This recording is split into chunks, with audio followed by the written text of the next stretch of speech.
ආයිබෝවන් අද අපි කතා කරන්න යන්නේ ඇත්තරම හැමෝම වගේ දන්න කතාවක් ගැන. හැබැයි මේ කතාව ඇතුලේ පීන අපි වැඩි හිතලා බලන්නේ නැති ගැඹුරු පැත්තක් ගැන. ඒ තමයි දේවමාලිගාවේ සුන්දර දොරටුව ළඟ සිඳවුණු දේ. බලන්න එකම ස්ථානයේදී එකිනෙකට හාත්පසින්ම වෙනස් ඇදහිලි වර්ග තුනක් මුණ ගැහෙනවා. ඉතින් අපි ඒ ගැන ටිකක් ගැඹුරට ගිහින් බලමු. හිතන්නකෝ අවුරුදු 40ක් උපතින්ම ඇවිදගන්න බැරි මිනිස්සෙක්ව අවුරුදු 40ක් තිස්සෙම ගෙනත්තිලා තියන්නේ දේවමාලිගාවේ දොරටුව ළඟ. ඒ කියන්නේ දේව කරුණාවේ ගෙදරටම එලිපත්තේ. එයාට ඒක පේනවා. ඒත් කවදාවත් ඇතුළට යන්න බෑ. අවුරුදු 40ක්ම ජීවිතේ ගෙවිලා ගියේ ඔන්න ওই විදියට. ඉතින් එයාගේ දවස ගෙවුනේ කොහොමද? සිගමන්‍යදලා. එයා හෙව්වේ එයාගේ ගැඹුරුම ප්‍රශ්නයට తాවකාලික භෞතික විසඳුමක් විතරයි. එයා හිතුවේ එයාට ඕනම කරන්න දේ තමයි එදා දවසට ජීවත් වෙන්න කාසි ටිකක් කියලා. මෙතන තමයි වැදගත්ම ප්‍රශ්නේ එන්නේ. එයා ඉල්ලුවේ කාසි. ඒත් ඇත්තටම එයාට ඕන වෙලා තිබුණේ ඒකද? එහෙම නැත්නම් ඊට වඩා හාත්පසින්ම වෙනස් එයා හීනෙන්වත් නොහිතපු දෙයක්ද? මේ මූලාශ්‍රයට අනුව මේ සිදුවීම හරියටම තේරුම් ගන්න නම් අපි පුද්ගල කණ්ඩායම් තුනක් දිහා බලන්න ඕනේ. මේ හැම කණ්ඩායමක්ම නියෝජනය කරන්නේ එකිනෙකට වෙනස් ඇදහිලි ක්‍රමයක්. ඉතින් මේ තමයි අපේ කතාවේ ප්‍රධාන චරිත. බලන්න එක පැත්තකින් ඉන්නවා අනුන්ගෙන් යැපෙන ඇදහිල්ලක් තියෙන කොරමිනිසා ඊළඟට පුරුද්දට විතරක් දේවල් කරන ජනතාව අන්තිමට සැබෑ බලයක් තියෙන ශ්‍රාවකයෝ. අපි දැන් මේ එක එක්කෙනා ගැන වෙන වෙනම කතා කරමු.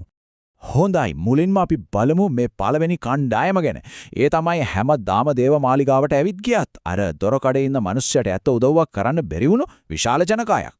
මේ මූලාශ්‍රවල කියවෙන විදිහට මේ සෙනඟගේ ඇදහිල්ල කියන්නේ නිකම්ම පුරුද්දක්. දිනචර්යාවේ කොටසක්. ඒකේ කිසිම බලයක් තිබුණේ නැහැ ඇත්ත වෙනසක් ඇති කරන්න. ඔව් එයාලට පුරුවන් කාසියක් දෙන්න, తాවකාලික උදව්වක් කරන්න. ඒත් කෙනෙක්ගේ ජීවිතයක් සම්පූර්ණයෙන්ම වෙනස් කරන්න එයාලට කිසිම බලයක් තිබුණේ නැහැ. හරි. දැන් අපි කතා කරමු කොරමිනිසා ගැන. එයා නියෝජනය කරන්නේ දේව කරුණාවට භෞතිකව හුඟක් ළඟින් හිටියත් ආත්මිකව ඒ කරුණාව කවදාවත් අත්දකින්න බැරි වුණු ඇබහිල්ලක්. මේ අර්ථ දැක්වීම හරිම වැදගත්. මේ මිනිසා නියෝජනය කරන්නේ ආගමික ප්‍රජාවක් ඇතුලේ ගොඩක් කල් ජීවත් වුණත් ඒකේ පරිවර්තනය කරන බලය කවදාවත් අත්දැකල නැති අයවයි. ඒක හරියට කරුණාවේ ගෙදර දොරකඩම ඉඳගල ඒත් ජීවත් වෙන්නේ එළිය වගේ වැඩක්. මූලාශ්‍රවල තියෙන මේ විස්තරයෙන් එයාගේ බලාපොරොත්තු සුන් වෙච්ච හැටි හොඳටම පේනවා. එයාට තිබුණා ලොකු ආසාවක් යේසුස් වහන්සේව දකින්න. ඒත් ඒ ශ්‍රේෂ්ඨ සුව කරන්නා වූ මරලා දැම්මා කියලා දැනගත්තම එයා හිතුවා Tamanට සුවය ලබන්න තිබුණු අන්තිම අවස්ථාවක් නැති වෙලා ගියා කියලා. ඔන්න ඔය தත්ත්වය තමයි සම්පූර්ණයෙන්ම වෙනස් වෙන්නේ පේත්‍රුස් සහ යොහන් එතනට එනවත් එක්කම.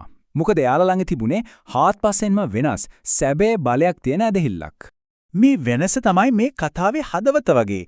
එක ඇදහිලි වර්ගයක් ප්‍රශ්නේ දිහා බලන්නේ తాවකාලිකව කලමනාකරණය කරන්න ඕන දෙයක් විදියට. අනෙක් වර්ගයේ දකින්නේ සුවපත් කරන්න ඕන පුද්ගලයෙක්ව. සෙනග දුන්නේ Taman ළඟ තිබුණු දෙයක්. ඒ කියන්නේ කාසි. ඒත් ශ්‍රාවකයෝ දුන්නේ Taman තුල හිටපු කෙනාව. ඒ කියන්නේ යේසුස් වහන්සේවයි. එතකොට මොකක්ද මේ ශ්‍රාවකයන්ගේ බලය රහස? ඒක සල්ලි නෙවෙයි. ඒ බලය ආවේ යේසුස් වහන්සේ එක්ක එයාලට තිබුණු ගැඹුරු සක්‍රීය සම්බන්ධකමෙන් යාචනාවෙන් සහ දයානුකම්පාවෙන් පෝෂණය වුණු සම්බන්ධකමකින්. දැන් අපි එන්නේ කතාවේ උච්චතම අවස්ථාවට. බලයක් නැති යැපීම සක්‍රීය බලවත් ඇදහිල්ල එක්ක මුණ ගැහෙන තැන. ප්‍රතිඵලය ඇත්තටම නාටකීය පරිවර්තනයක්.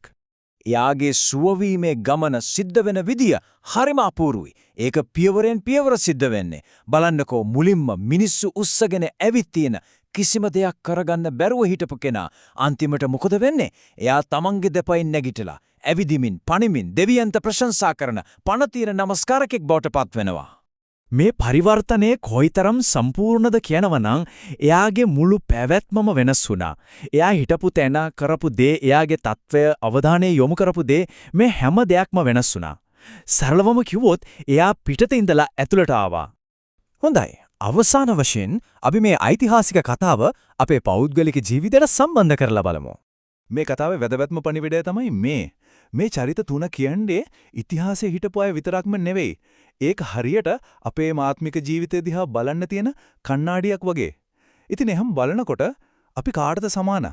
අර ජනතාවටද? කොරමිනිසාටද? එහෙම නැත්නම් ශ්‍රාවකයන්ටද?